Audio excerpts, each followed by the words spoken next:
और आज एक जवान अपने हाथ में ये कटोरा लेकर के पिछले 2.5-3 साल से न्याय की भीख मांग रहा है, किसी से रुपया पैसा की भीख नहीं मांग रहा, न्याय की भीख।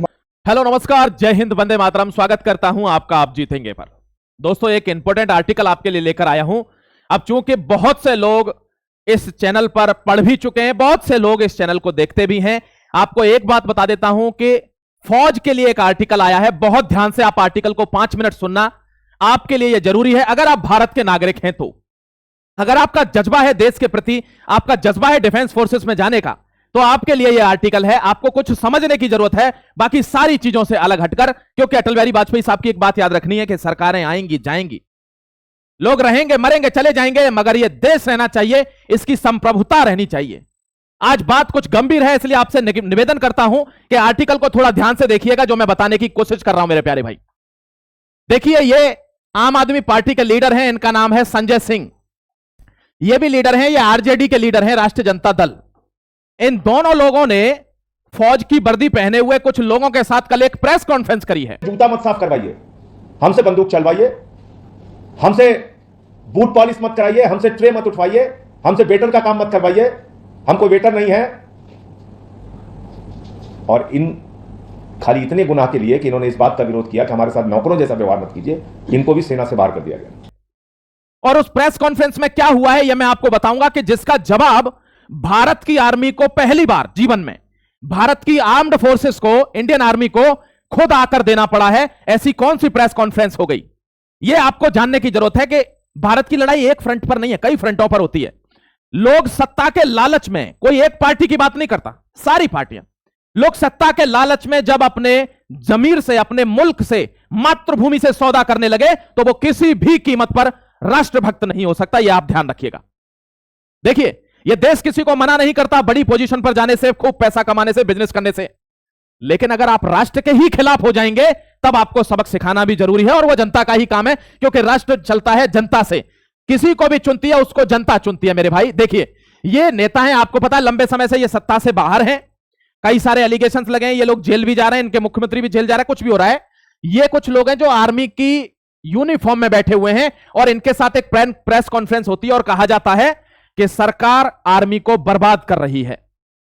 ये वे नौजवान हैं जो कहते हैं कि हमको कुछ भी नहीं मिल रहा है, हमारी सेना में जाने की इच्छा खत्म हो गई है, हमारे साथ अन्याय हो रहा है। ये यहां आकर, आप बताइए कोई राष्ट्रभक्त होगा जो देश के लिए मरता जीता होगा? पहली बात तो वो ये बात नहीं करेगा। लेकिन मान लीजिए इनको कोई दिक्कत हुई भी है, इनके बारे में भी मैं बताऊंगा अभी कौन है ये, इसीलिए आपको कह रहा हूं कि आर्टिकल ध्यान से देखिएगा। तो इन्होंने पहले खूब प्रपंच रचा, दोनों ने मिलकर, जो भी प्रपंच होना था इंडियन आर्मी के खिलाफ, इन्होंने खूब पूरा सजा धजा के पेश कर दिया। उसके बाद क्या होता है?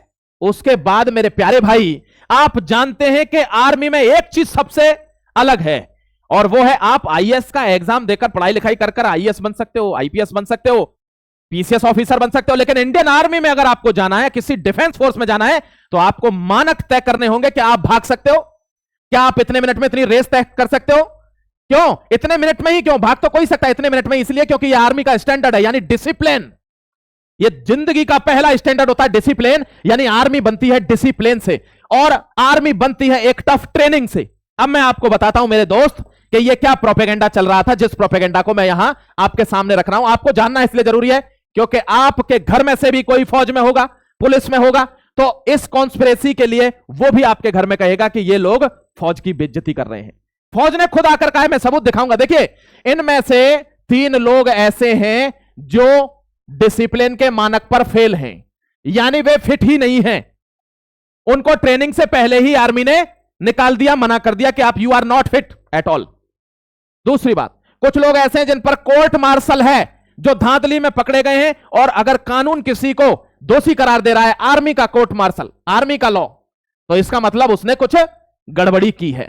कुछ लोग ऐसे हैं जो सस्पेंड किए गए हैं। सस्पेंड किस पर? मिसकंडक्ट पर या डिसिप्लिन ब्रेकिंग पर। इन पर सस्पेंड करने के बाद जो लोग बाहर निकले हैं, आज अगर वो ऐसे प्रेस कॉन्फ्रेंस करते हैं, वो भी क्या, इनके साथ मिलकर, किसी भी लीडर के साथ मिलकर, ये क्या है? This is a great recipe for a mutiny in Indian forces.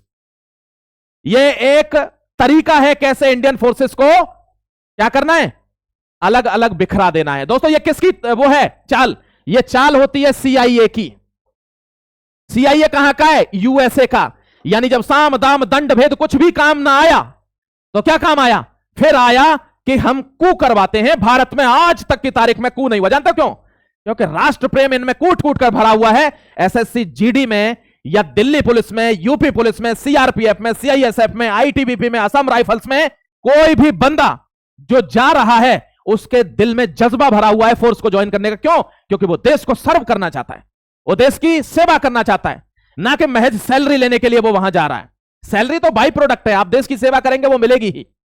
इसलिए कभी भी हमारी भारतीय सेनाओं में क्या नहीं हुआ? फूट नहीं पड़ी, कू नहीं हुआ, तख्ता पलट नहीं हुआ। आपने देखा होगा यूं ही आर्मी टेक ओवर कर लेती है। म्यांमार में देख लीजिए कितनी बार कू हो गया। यहां देख लीजिए बांग्लादेश में आर्मी ने सरकार को तहस नहस करके खत्म कर दिया।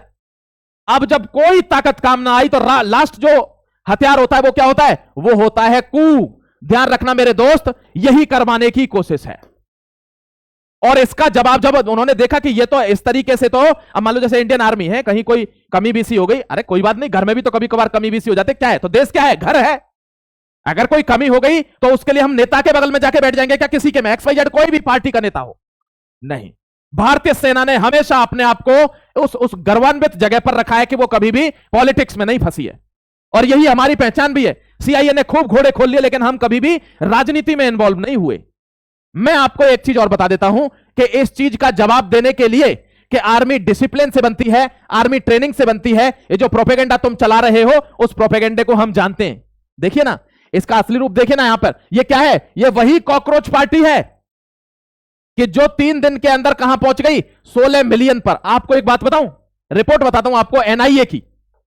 वो कहते हैं कि 71% जो अकाउंट हैं जिन्होंने इसको फॉलो किया कॉकरोच पार्टी को, वो कहां के हैं? वो अब्रॉड के हैं, यानी वो बाहर के हैं।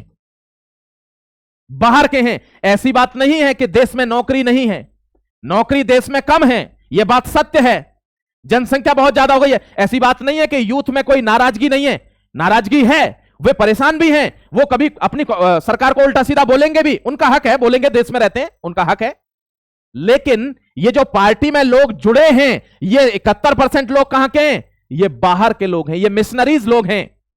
अब ये कोई सी भी मिशनरी हो सकती है XYZ किसी भी रिलीजन की, क्योंकि इसको कैसे दिखाना है? इसको दिखाना है अपने फॉलोअर को। जो कुछ लोग प्रोपेगेंडा लेके कंट्री के खिलाफ बैठे रहते हैं, वो अपने फॉलोअर्स को बोलते हैं कि ज्वाइन दिस इमीडिएटली, और वहां से यह दिखाया जाए कि भारत के यूथ में कितना इंसर्जेंसी है, और इसको देखकर लोग रोडों पर आ जाएं और जो हमारे मंसूबे हैं वो क्लैरिटी के साथ हो जाएं। मैं मणिपुर का आर्टिकल आपके सामने लेकर आऊंगा, आपके पैरों के नीचे से जमीन निकल जाएगी मेरे जाबाज, कि मणिपुर में क्या होने जा रहा है।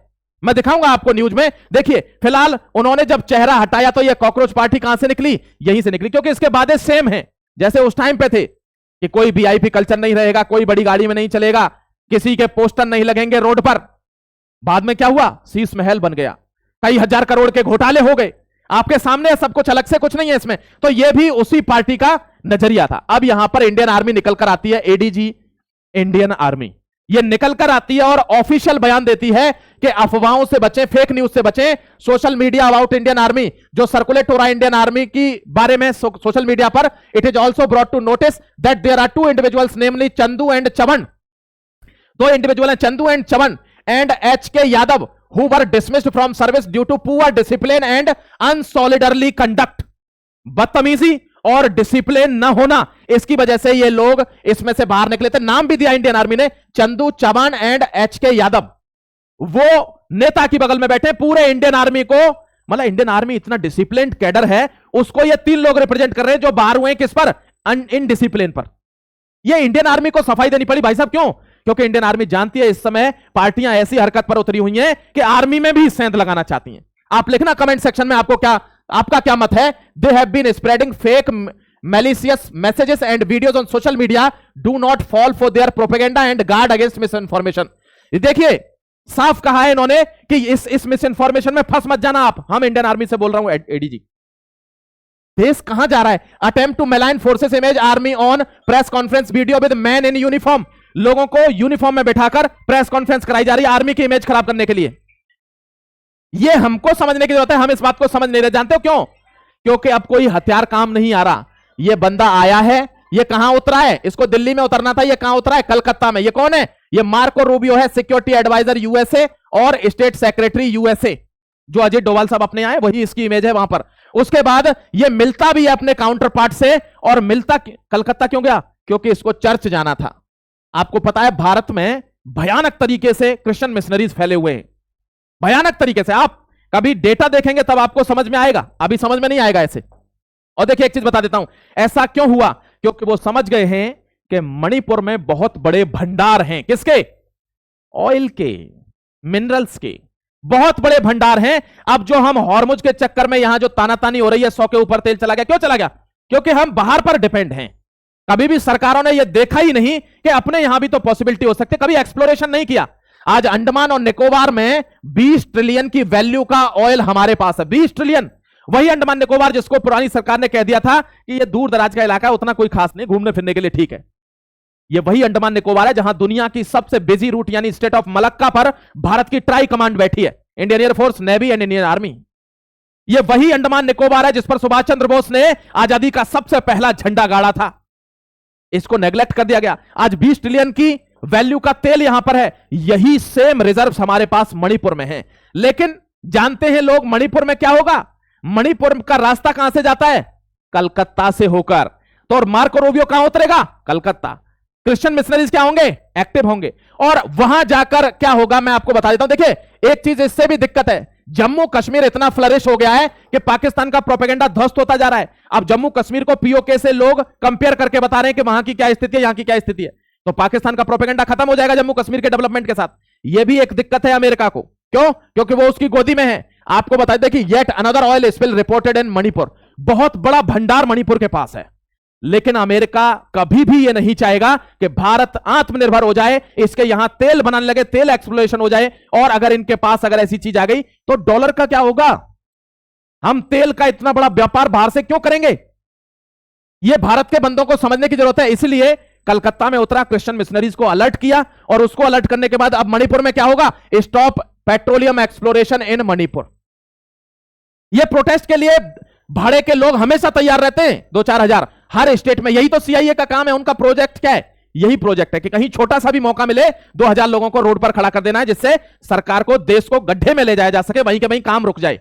यह काम होने नहीं देना है। अगर मणिपुर में एक्सप्लोरेशन हो गया तो भारत मजबूत हो जाएगा, नॉर्थ ईस्ट इतना फ्लरिश हो जाएगा, क्योंकि पैसा बनेगा ना। वहां से हम कहां तेल एक्सपोर्ट करेंगे? म्यांमार को। जितने भी आसियान नेशन से हम तेल एक्सपोर्ट करेंगे, ऐसी तैसी हो जाएगी जो यहां ईरान से लेने आ रहे हैं और वो आ रहे हैं। क्योंकि हमने तो रशिया से क्रूड ऑयल खरीद के बेच दिया। अगर हमारे यहां निकलेगा तो आप सोचिए भारत की इकोनॉमी कहां जाएगी। भारत तो कृषि प्रधान देश है। अगर इस देश में तेल भी मिल जाता है, अगर इस देश में भंडार मिल जाते हैं कॉपर के, गोल्ड के, तो आप सोचिए ये वही सोने की चिड़िया है जिसको पिछले 1000 साल में दबा दबाकर आज इस स्थिति पर लिया है कि हम थोड़ा सा उठ रहे हैं तो सबको दिक्कत हो रही है। हर देश को दिक्कत होगी, ध्यान रखना। तो ये वहां प्रोटेस्ट होंगे और सरकार को रोका जाएगा। एक चीज और बता देता हूं आपको, आपने कभी सोचा है ये अडानी अंबानी इनको सबको गालियां क्यों पड़ती हैं? कभी सोचना कि इनको गालियां क्यों पड़ती हैं? ये किसी के यहां चोरी तो कर नहीं रहे, बिजनेस कर रहे हैं, और व्यापार करना कोई गलत बात नहीं है। इनको गालियां क्यों पड़ती हैं? ये आप मुझे कमेंट सेक्शन में बताना, आपसे मेरी रिक्वेस्ट है। और अगर आप बताएंगे ठीक तो अच्छा है, वरना मैं अगले आर्टिकल में आपको बताऊंगा कि इनको गाली क्यों पड़ती है। जय हिंद, वंदे मातरम। फिर मिलता हूं आपसे अगले वीडियो में। अपना ख्याल रखिए।